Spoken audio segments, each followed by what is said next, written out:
Pues buenas tardes y bienvenidos a la introducción al Antiguo Testamento. La semana pasada estuvimos viendo la última parte de Proverbios y nos enfocamos sobre todo en este tema de la pedagogía de Proverbios, porque realmente si podemos definir con una expresión al libro de Proverbios sería que es el libro pedagógico de la Biblia. Aunque dijimos que toda la Biblia en sí es pedagógica, porque pedagogía es formar, es dirigir, y en ese sentido entonces toda la Biblia nos forma y nos dirige. Pero concretamente este libro de Proverbios tiene una característica todavía más marcada en ese sentido, porque va dirigido hacia la criatura cuando está en sus primeras fases de la vida, es decir, en la niñez, la adolescencia y la juventud. Y también decíamos que los padres, lo sepan o no, lo quieran o no, son los pedagogos de sus hijos, los verdaderos, porque luego están los profesionales, pero el papel que los padres tienen como formadores de sus hijos es insustituible.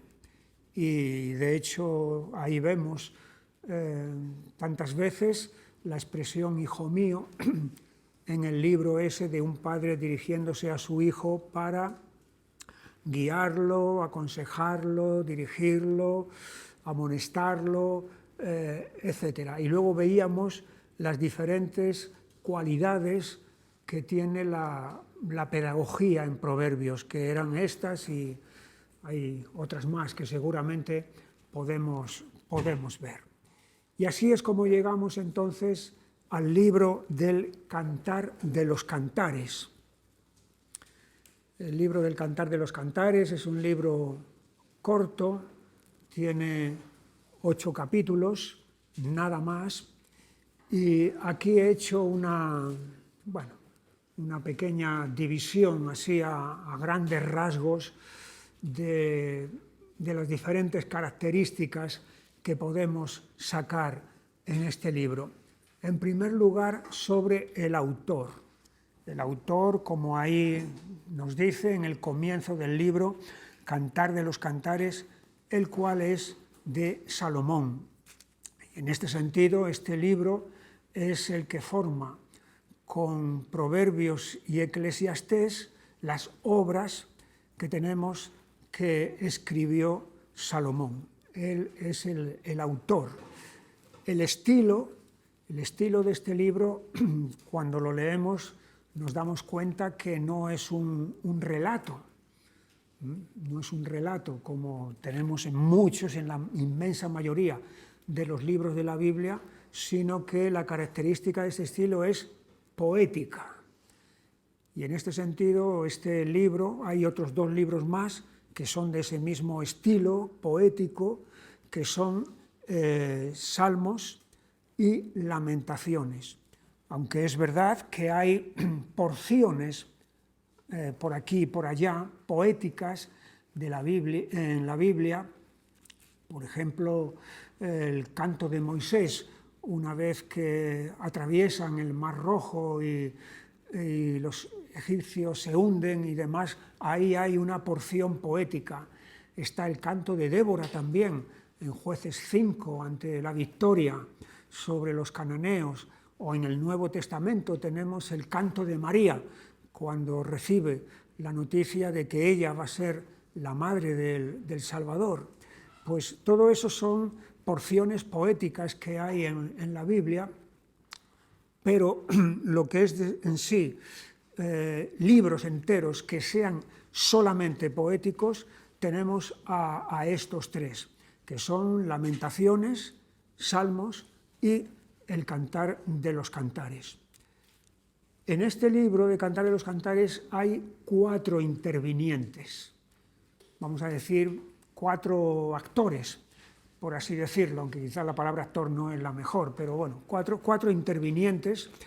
Evidentemente hay 2 que son los protagonistas, que son el hombre y la mujer, el marido y la esposa, son ellos los que llevan El peso de todo el libro y los diálogos, en su inmensa mayoría, son suyos, pero luego también tenemos en un momento dado la aparición de las amigas de la esposa.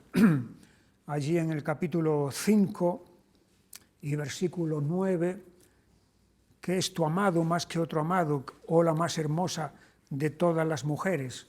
Y es que en el versículo anterior dice, yo os conjuro, oh doncellas de Jerusalén, si halláis a mi amado, que le hagáis saber que estoy enferma de amor. Luego entonces aquí están estas amigas de la esposa que están interviniendo. Es solamente aquí, también en el capítulo 6 y versículo 1, ¿a dónde se ha ido tu amado, la más hermosa de todas las mujeres? ¿A dónde se apartó tu amado y lo buscaremos contigo? Y luego también hay un narrador que interviene, pero también muy brevemente, muy escuetamente, allí en el capítulo 3 y versículo 6, ¿quién es esta que sube del desierto como columna de humo, ahumada de mirra y de incienso y de todo polvo aromático? Y así sigue hasta el versículo 11. No es ni la esposa ni el esposo el que está hablando, sino que es un narrador que está ahí en ese momento interviniendo. El tema del Cantar de los Cantares es muy fácil, no hay que devanarse los sesos para decir cuál será el tema de este libro. El tema es evidentemente el amor, y es el amor humano, y es el amor entre un hombre y una mujer. Y en ese sentido, ese tema hace único a este libro en toda la Biblia. De alguna manera, este libro del Cantar de los Cantares sería la extensión o la proyección de un pasaje, de un párrafo que vimos allí en el libro de Proverbios, donde se describe la bendición del amor matrimonial. Si volvemos un momento allí a este libro de Proverbios, en el capítulo 5 y versículo 15, bebe el agua de tu misma cisterna y los raudales de tu propio pozo. Se derramarán tus fuentes por las calles y tus corrientes de aguas por las plazas. Sean para ti solo y no para los extraños contigo. Sea bendito tu manantial y alégrate con la mujer de tu juventud. Como cierva amada y graciosa gacela, sus caricias te satisfagan en todo tiempo y en su amor recréate siempre. Así que esta escena de bendición, de la bendición del amor conyugal, del amor físico entre los cónyuges, entonces, que está tan escueta aquí, en el libro del Cantar de los Cantares se va a ampliar, se va a expandir hasta hacer descripciones mucho más extensas. Pero entonces el tema, como digo, es este del amor conyugal, del amor matrimonial. Precisamente por ese tema, el libro creó y crea, hasta el día de hoy, en algunos, una controversia. Es decir, este libro es digno de que esté en el canon, o sea, de que esté en la Biblia. No es el único libro que ha estado sujeto a dudas en este sentido, porque lo mismo también ocurrió y ocurre con Eclesiastés y con Esther, por diferentes razones, pero esos libros también estuvieron sujetos a dudas sobre si debían de estar o no debían de estar. Esther, porque cuando dimos ese libro dijimos que el nombre de Dios no aparece por ninguna parte. No hay ninguna referencia directa a Dios. Y entonces eso fue lo que causó la preocupación o la inquietud en algunos de decir, bueno, si no está el nombre de Dios en ese libro, ¿debe este libro de estar en la Biblia? Pero dijimos, cuando tocamos el libro de Esther, de que aunque el nombre, la palabra Dios o alguno de sus derivados no esté directamente, sin embargo, es obvio que indirectamente Dios está en todo ese escenario, es el que está dirigiendo todos los resortes y todos los hilos para al final llevar toda la historia hacia el propósito que Dios mismo ha planeado, ha planificado de antemano. Y luego Eclesiastés también tenía sus enemigos a causa de que, bueno, hay ahí algunas preguntas que Salomón hace que dejan un poco como en duda, como en entredicho, incluso algunas cosas parecen en sí contradictorias, pero bueno, no nos vamos a meter ahora en eso porque ya tocamos el libro de Eclesiastés y espero que quedara todo eso resuelto.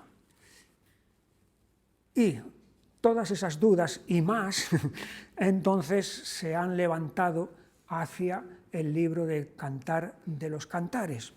Como digo, por el tema, porque como el tema no es simplemente el amor romántico, vamos a decir, ese de cuando teníamos 15 años, que nos enamorábamos de la chica aquella, que no sé qué, que pasaba por nuestra calle o lo que sea, o el chico que pasaba por allí, o que estaba, pero casi ni llegamos a hablar con la persona y luego ya aquello fue una nube de verano que se pasó y se terminó. No, el libro de Cantar de los Cantares, por supuesto que tiene esa faceta de ese amor, donde los sentimientos y las emociones están, pero es que también tiene la faceta física y la faceta sexual.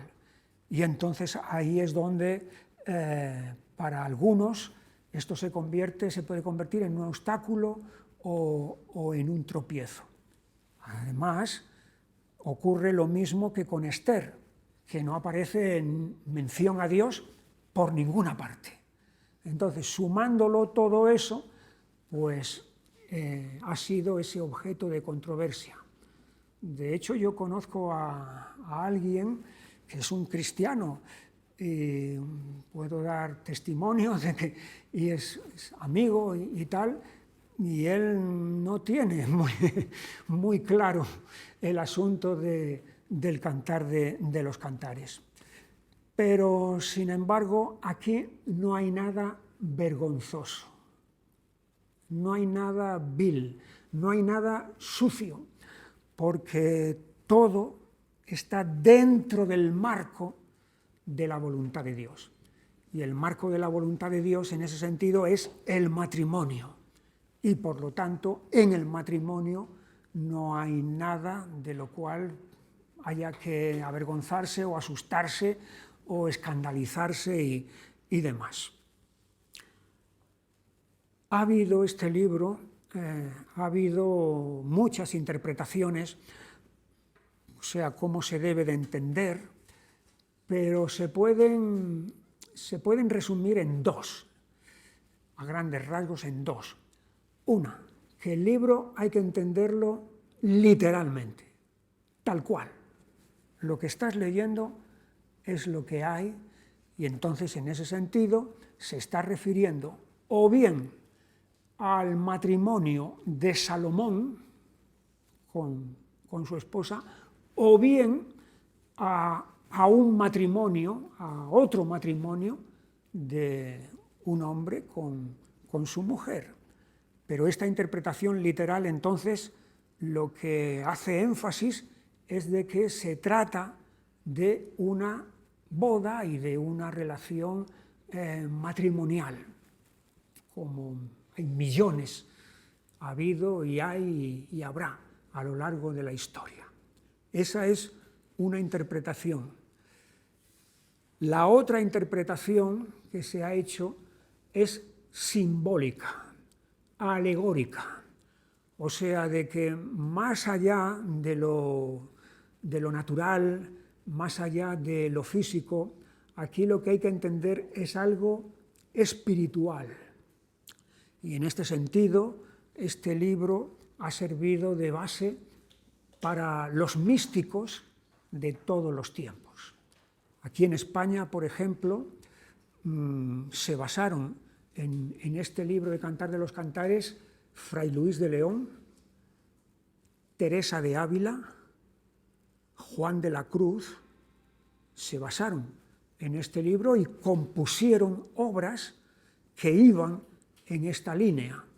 Pero claro, ellos no lo entendían en el sentido físico y de entre hombre y mujer, sino lo entendían en el sentido espiritual de la relación del creyente con Cristo. De hecho, Juan de la Cruz, su obra se llama Cántico Espiritual. Y cuando tú lo lees, tú dices, estoy en el Cantar de los Cantares. Pero claro, todo ello, él lo aplica a su relación personal con Jesús. Y como digo, ha habido otros a lo largo de la historia que también lo han entendido de esa manera. Hay una base para entender el libro de esta forma espiritual, porque la Biblia misma nos habla de la relación conyugal que Dios tiene con su pueblo. Hay pasajes, y ahora vamos a ver algunos de ellos, donde Dios habla de sí mismo como marido y de Israel, o de la Iglesia como su esposa. Nos salieron en algunos de los profetas, pero podemos echarle un vistazo para refrescar. Y, por ejemplo, en el capítulo 54 de Isaías, en el versículo 1, regocíjate, oh estéril, la que no daba luz, levanta canción y da voces de júbilo, la que nunca estuvo de parto, porque más son los hijos de la desamparada que los de la casada, ha dicho el Señor. Y luego, en el versículo 5, porque tu marido es tu hacedor, el Señor de los ejércitos es su nombre, y tu Redentor, el Santo de Israel, Dios de toda la tierra, será llamado. Así que aquí explícitamente, directamente, Dios mismo se está presentando como el marido. Tu marido es tu hacedor. Y es evidente que está hablando al pueblo de Israel. Y luego sigue todavía describiendo todo eso, de la compasión, de la misericordia que va a tener por Israel, por su esposa, etc. Isaías 54, en Jeremías 2, y versículo 2, anda y clama a los oídos de Jerusalén, diciendo, así dice el Señor, me he acordado de ti, de la fidelidad de tu juventud, del amor de tu desposorio, cuando andabas en pos de mí en el desierto, en tierra no sembrada. Y otra vez aquí la ilustración es que Dios entonces es el marido de Israel y está recordando los tiempos felices, los tiempos cuando Israel le era fiel, en contraste con los tiempos presentes cuando el profeta Jeremías está viviendo, cuando esta nación, esta esposa, le ha sido infiel al marido. Y luego están los capítulos 2 y 3, donde se especifica ese pecado de infidelidad y esa traición que se ha hecho al pacto matrimonial.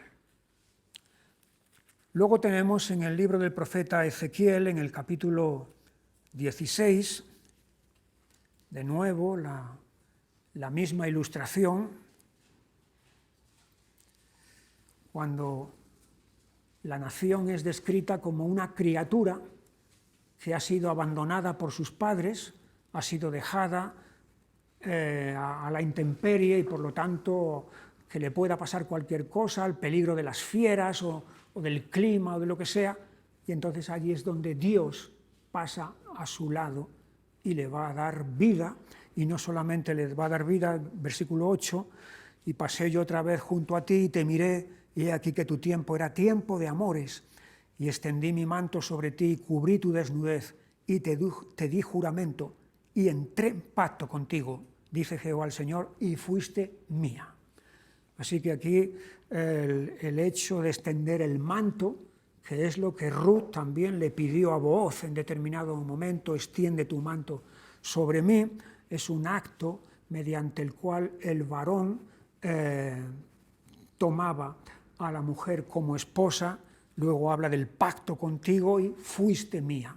Y luego va a seguir con la descripción de la infidelidad, de nuevo, de esta esposa, es decir, de esta nación, a su esposo, que es Dios. Y otro texto donde aparece todo esto es el libro del profeta Oseas. Allí en el capítulo 2, el matrimonio de Oseas con una mujer fornicaria es ilustración de lo que ha pasado con la unión de Dios con su pueblo, donde su pueblo ha fornicado con los ídolos y le ha sido infiel y traidor a Dios.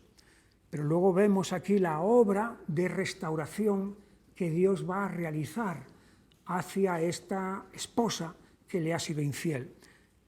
Capítulo 2 y versículo 19, y te desposaré conmigo para siempre, te desposaré conmigo en justicia, juicio, benignidad y misericordia, y te desposaré conmigo en fidelidad y conocerás al Señor.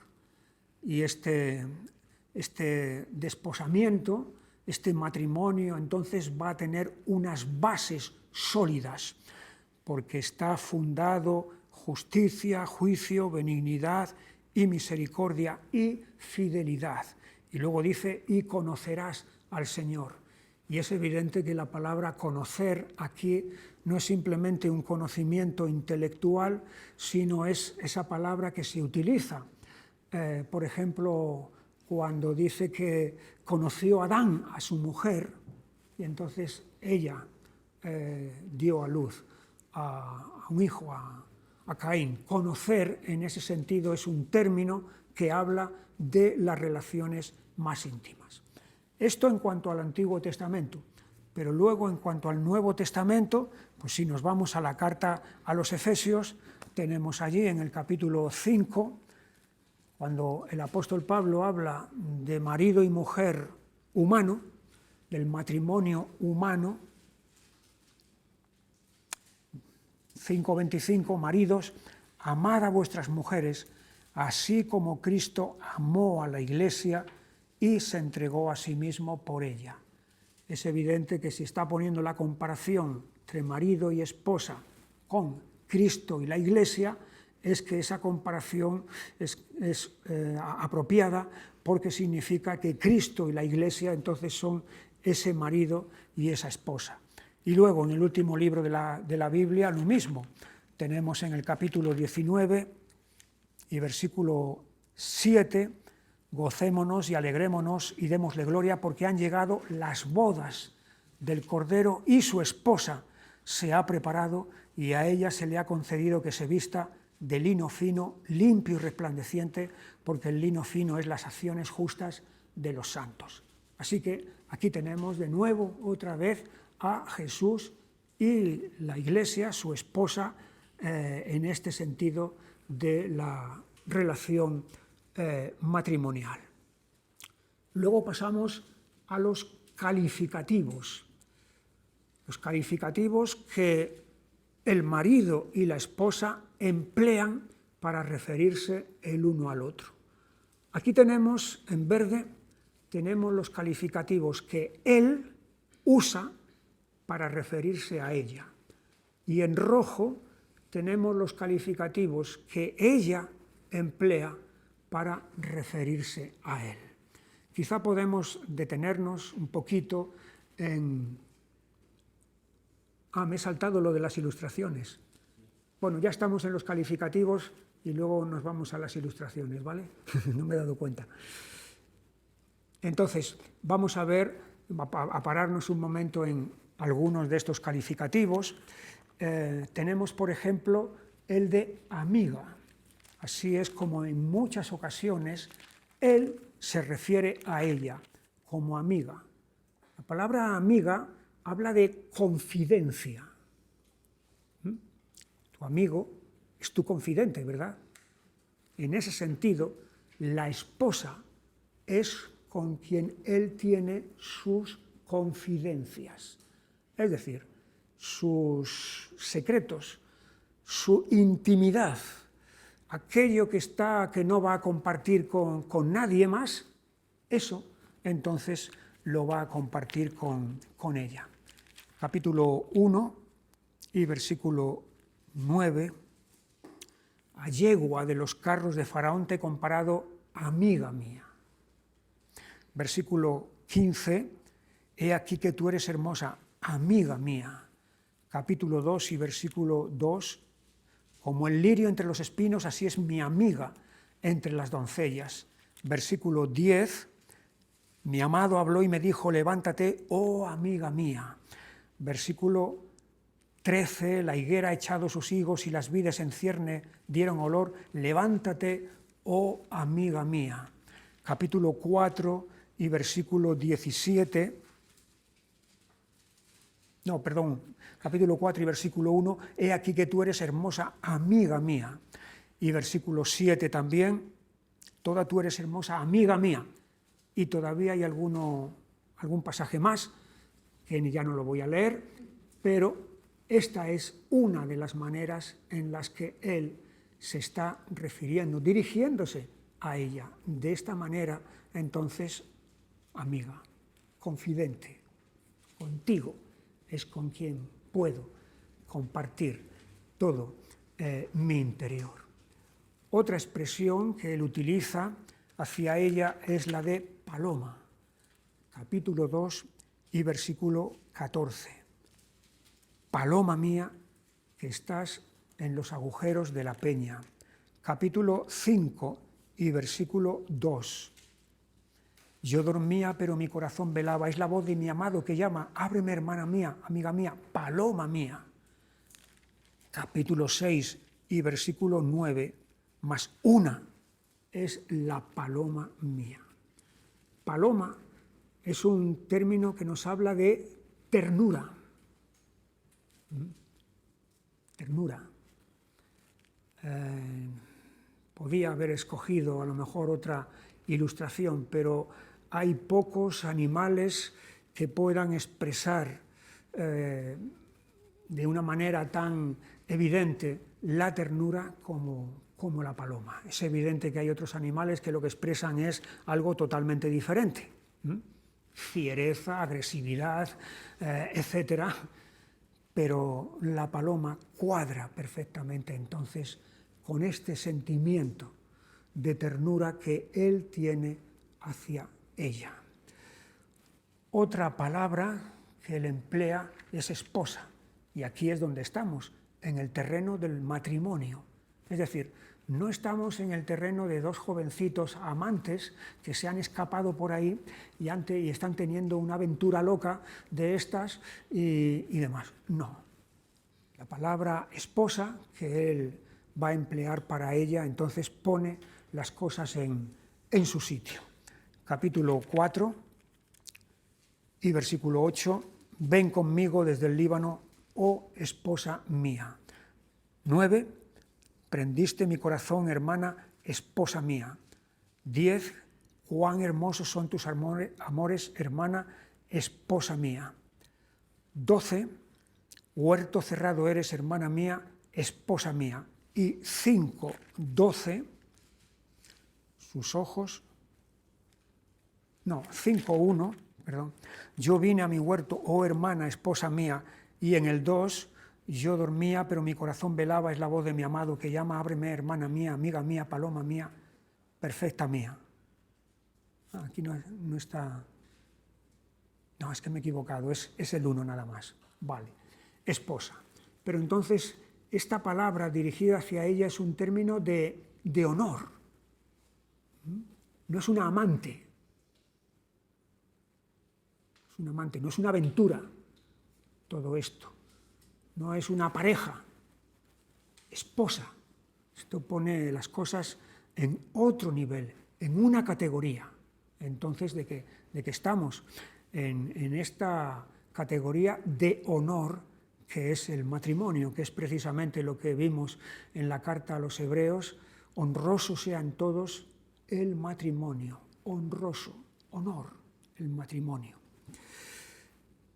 La otra palabra que él emplea es hermana, capítulo 4 y versículo 9, prendiste mi corazón, hermana, versículo 10, cuán hermosos son tus amores, hermana, versículo 12, huerto cerrado eres, hermana mía, 5, 1, yo vine a mi huerto, oh hermana, 2, yo dormía pero mi corazón velaba, es la voz de mi amado que llama, ábreme, hermana mía, hermana. Eso habla de afinidad, afinidad, algo cercano, muy, muy cercano. Entonces, y eso es lo que hay entre marido y mujer. Otra expresión que él emplea en un par de ocasiones es perfecta, así la llama. Capítulo 5 y versículo 2, ahí a la mitad del versículo, ábreme, hermana mía, amiga mía, paloma mía, perfecta mía. Capítulo 6 y versículo 9, más una es la paloma mía, la perfecta mía, perfecta. Y es la estimación, entonces, en el que él tiene hacia ella, al denominarla de esta manera. Y otra forma también es hermosa, es decir, es la belleza, entonces, de la esposa. Capítulo 1 y versículo 8, si tú no lo sabes, oh hermosa entre las mujeres, versículo 15, he aquí que tú eres hermosa, capítulo 2 y versículo 10, mi amado habló y me dijo, levántate, oh amiga mía, hermosa mía, y hay un par de pasajes más, pero es suficiente entonces ahí para... Él está viendo la belleza de su esposa. Son todo calificativos, entonces, que hablan de la estimación profunda, grande, que él tiene hacia ella. Y ella tiene estos 3 calificativos que le dedica. Primero es amado. Amado aparece 24 veces en este libro de Cantar de los Cantares, de ella hacia él. De hecho, es la expresión favorita, por así decirlo, que tiene para dirigirse a él. Capítulo 1 y versículo 13, mi amado es para mí un manojito de mirra. Versículo 14, racimo de flores de aleña en las viñas de Engadi, es para mí mi amado. Versículo 16, he aquí que tú eres hermoso, amado mío. Capítulo 2, versículo 3, como el manzano entre los árboles silvestres, así es mi amado entre los jóvenes. Y así vamos recorriendo todo el libro de Cantar de los Cantares y hasta 24 veces se va a repetir esta manera. Entonces, amado implica que él es el objeto de su amor. En él es en quien vuelca todo su amor. Luego está amigo, de la misma manera que él se refería a ella como amiga, ella se refiere a él como amigo. Capítulo 5 y versículo 16, su paladar dulcísimo y todo él codiciable, tal es mi amado, tal es mi amigo, oh doncellas de Jerusalén.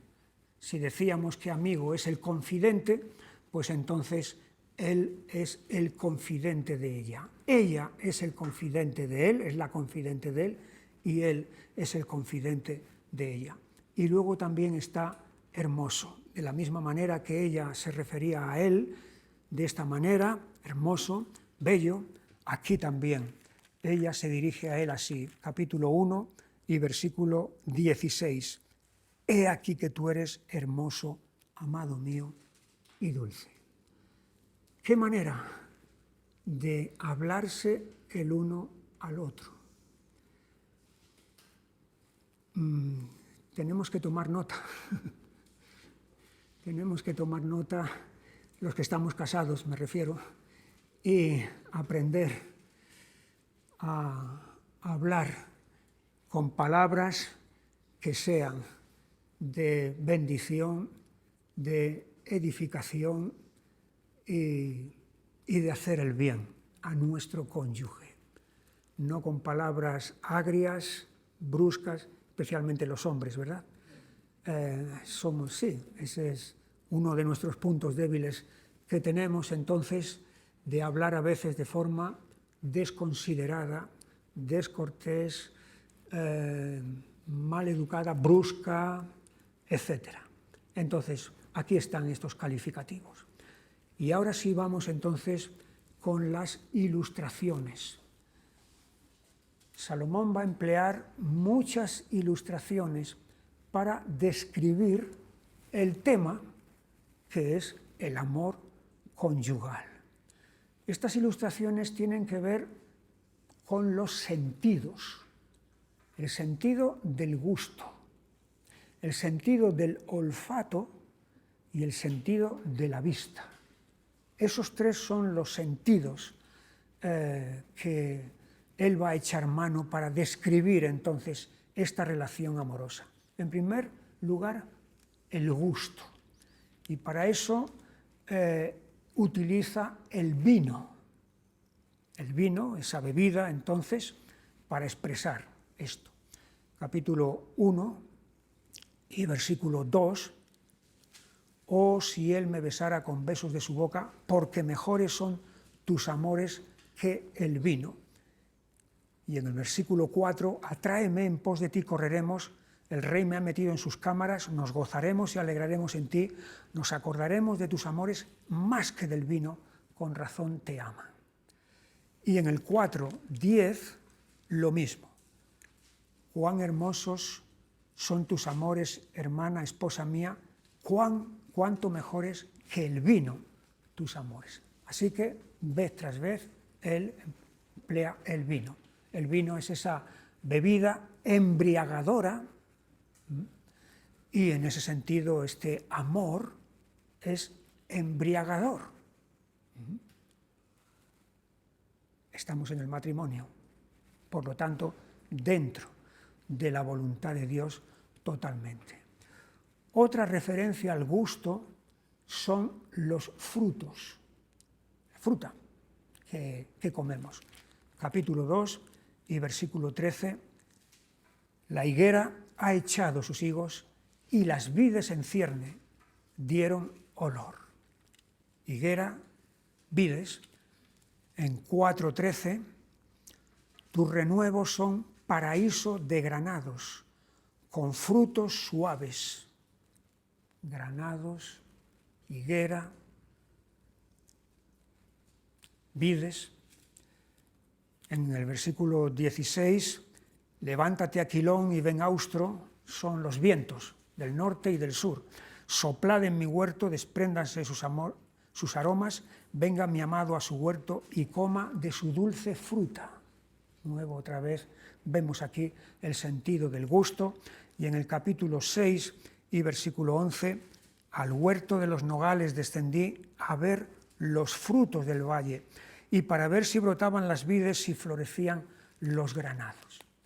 Y luego, en el sentido del gusto, además de los frutos, echa mano de la miel, ese producto dulce, por excelencia, 4:11, como panal de miel, destilan tus labios, oh esposa, miel y leche hay debajo de tu lengua.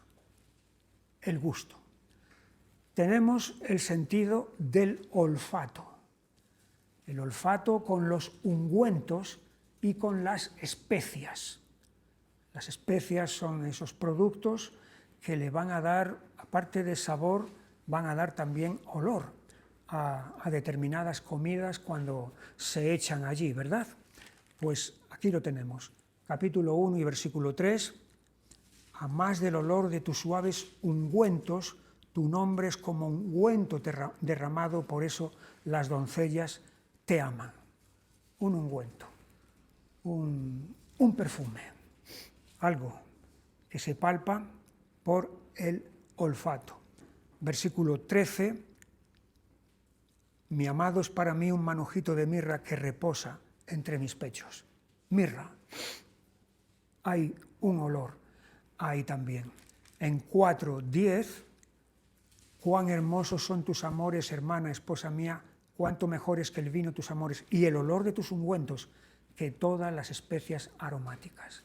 Y todavía va a poner algunos casos más en los que está echando mano de la figura de las especias, de los ungüentos, con el fragor agradable que eso desprende. Y luego están las flores también, capítulo 1 y versículo 14, racimo de flores de aleña en las viñas de Engadi es para mí mi amado. Y en el versículo 16, he aquí que tú eres hermoso, amado mío y dulce, nuestro lecho es de flores. Flores. Hay un perfume embriagador, hay un olor que es agradable. Así que, gusto, olfato y vista. Y ahí es donde están las descripciones físicas que tenemos en este libro, en las cuales hay 4 descripciones físicas. Una es de ella hacia él y hay 3 de él hacia ella, en las cuales se está describiendo su cuerpo, los cuerpos. Si están describiendo los cuerpos es porque evidentemente se están viendo. Y entonces ahí es donde la vista juega todo el papel. Capítulo 4 y versículo 1, he aquí que tú eres hermosa, amiga mía, he aquí que tú eres hermosa, tus ojos entre tus guedejas como de paloma, tus cabellos como manada de cabras que se recuestan en las laderas de Galaad, tus dientes como manadas de ovejas trasquiladas que suben del lavadero, todas con crías gemelas y ninguna entre ellas estéril, tus labios como hilo de grana y tu habla hermosa, tus mejillas como cachos de granada detrás de tu velo, tu cuello como la torre de David edificada para armería, 1000 escudos están colgados en ella, todos escudos de valientes, tus 2 pechos como gemelos de gacela que se apacientan entre lirios. Hay una descripción de ella que está haciendo él y es porque la está viendo. Y, como digo, hay 2 más descripciones de él, de él hacia ella y una de ella hacia él. Es decir, la apelación a los sentidos en todo el libro está por todo el libro, porque efectivamente en el amor conyugal, en el amor matrimonial, el amor sexual dentro del matrimonio, están los sentidos, los cuerpos, están jugando un papel determinante. Este tema que decíamos antes, que es el amor, tiene varias características en este libro. Una de ellas, la primera, sería la exclusividad. Es un amor exclusivo, en el que toda tercera persona queda excluida. Aquí no intervienen más que estos 2, él y ella, solamente ellos, y nada más que ellos, son los que están en esta relación exclusiva. Capítulo 2 y versículo 16. Mi amado es mío y yo suya.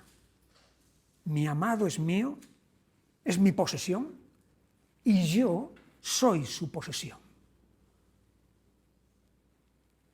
Mi amado es mío, y entre paréntesis estaría enteramente, totalmente, y yo suya, totalmente, enteramente.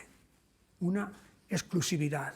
Otra vez en 4:12, huerto cerrado eres, hermana mía, esposa mía, fuente cerrada, fuente sellada. Huerto cerrado quiere decir que nadie más tiene acceso. Fuente cerrada, fuente sellada, quiere decir que no hay otro que va a participar de eso. Es una exclusividad total. Capítulo 6 y versículo 3. Yo soy de mi amado y mi amado es mío. De nuevo, otra vez, es esa pertenencia total y absoluta del uno hacia el otro. Exclusividad. Es un amor exclusivo y excluyente. Es un amor recíproco, mutuo. No va solamente en una dirección, sino que va en una dirección y viene también en la otra. Hay una reciprocidad. Capítulo 1 y versículo 15. He aquí que tú eres hermosa, amiga mía. He aquí eres bella, tus ojos son como palomas. Eso le dice él a ella.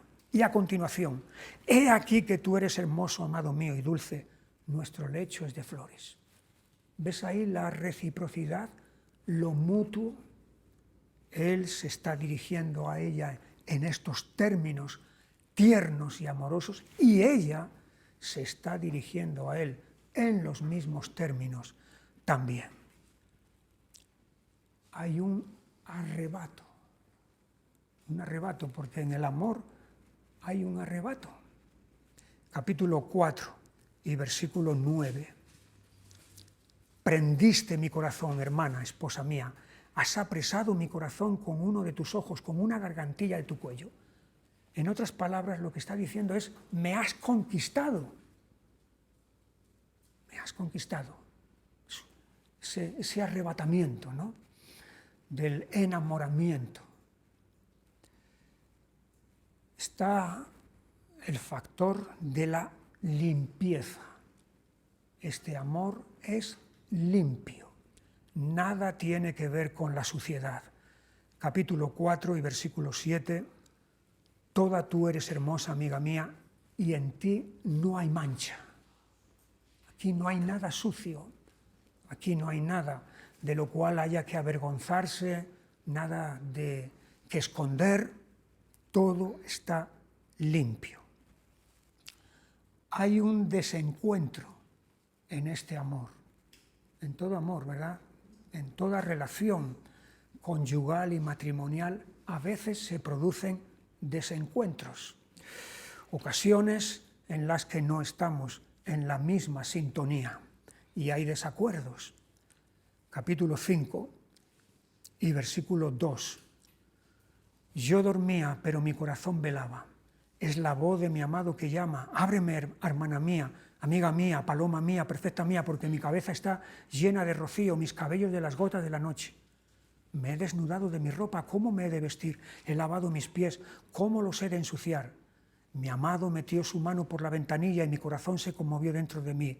Yo me levanté para abrir a mi amado y mis manos gotearon mirra y mis dedos mirra que corría sobre la manecilla del cerrojo. Abrí yo a mi amado, pero mi amado se había ido, había ya pasado, y tras su hablar salió mi alma. Lo busqué y no lo hallé, lo llamé y no me respondió. Aquí está entonces esta escena de desencuentro, porque pareciera que todo esto es la perfección absoluta, ¿verdad? Pero no, aquí hay este momento, entonces, en el que se produce ese distanciamiento, esa diferencia entre uno y otro, y de hecho incluso va a provocar heridas. Versículo 7, me hallaron los guardas que rondan la ciudad, me golpearon, me hirieron, me quitaron mi manto de encima, los guardas de los muros. Ese desencuentro va a provocar heridas. Este amor, hay una intimidad en él. Capítulo 8 y versículo 4. Os conjuro, doncellas de Jerusalén, que no despertéis ni hagáis velar el amor hasta que quiera.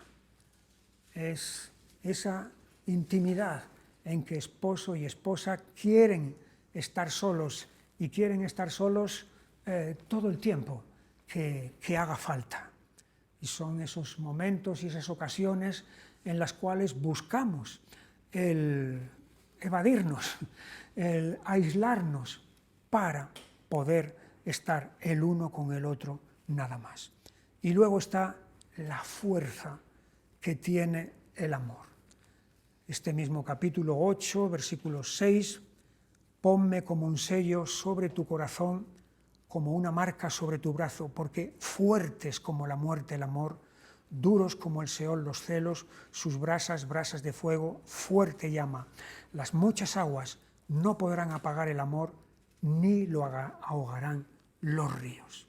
Aquí estamos viendo entonces la fuerza impetuosa, la fuerza victoriosa que tiene este amor. El valor de este libro de Cantar de los Cantares.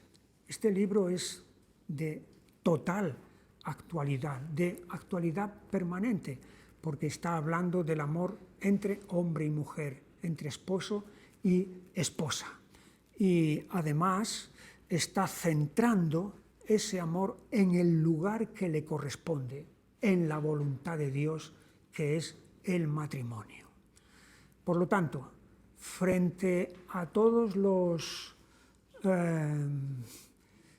a todo el desorden y los sucedáneos que hay, que ha habido, que hay y que habrá del matrimonio, aquí entonces estamos ante la auténtica naturaleza del amor y de la sexualidad. Por eso es tan importante que este libro esté aquí. Lejos de tener dudas sobre si debe o no debe de estar, el problema sería si no estuviera, porque este libro nos ayuda entonces a entender, frente a toda la confusión y el desorden que hay ahora mismo, y ha habido a lo largo de la historia, entonces, ¿dónde está? ¿Cuál es el verdadero amor y la sexualidad? Y entonces aquí es donde este libro nos enseña todo eso. Nos enseña también que ese amor, como vimos en ese pasaje de Proverbios del capítulo 5, hace compatible el deleite y la santidad.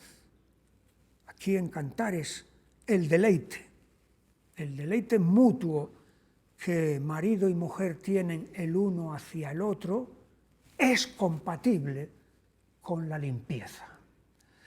Fuera de esta relación matrimonial, el deleite nunca será limpio, siempre será un deleite manchado y un deleite sucio. El adulterio y la fornicación producen deleite, sí, claro, pero no van acompañados con la limpieza y con la conciencia tranquila y limpia y con la santidad. Son incompatibles, pero la sexualidad dentro del matrimonio hace compatibles deleite y santidad, deleite y limpieza. Dios es el autor de este amor ordenado. Y como dije antes, no hay nada vergonzoso en este libro. Todo lo contrario.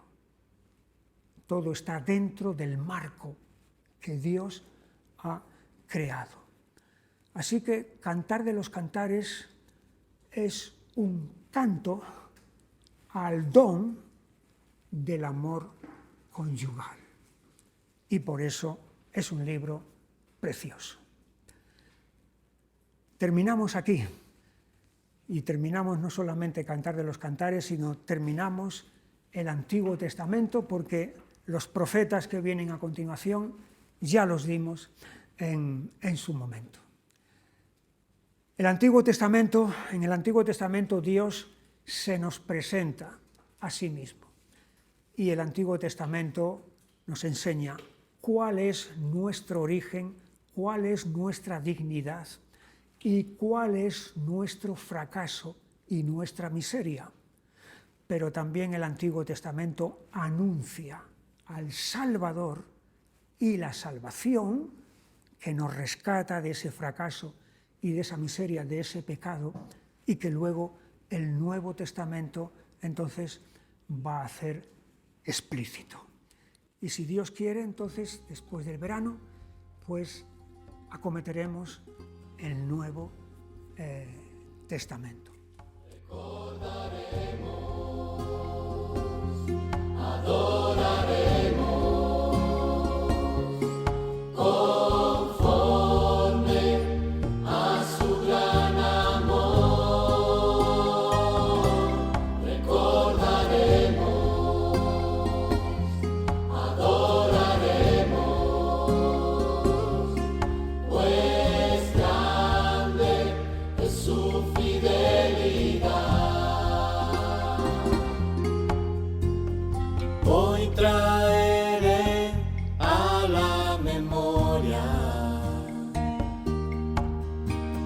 las cosas que el Señor hizo por mí,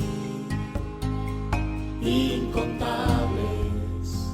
son sus maravillas, una eternidad yo podría estar cantando cómo es vivir en su amor. Hoy traeré a la memoria la obra de su Espíritu entre nosotros, su gracia y su misericordia reveladas en Cristo Jesús. Recordaremos, adoraremos conforme a su gran amor. Recordaremos, adoraremos, pues grande es su fidelidad, porque el justo por fe vivirá, y si retrocede no me agradará. Con mi voz te llamé, mi siervo eres tú, te escogí y no te deseché, porque el justo por fe vivirá, y si retrocede no me agradará. Con mi voz te llamé, mi siervo eres tú, te escogí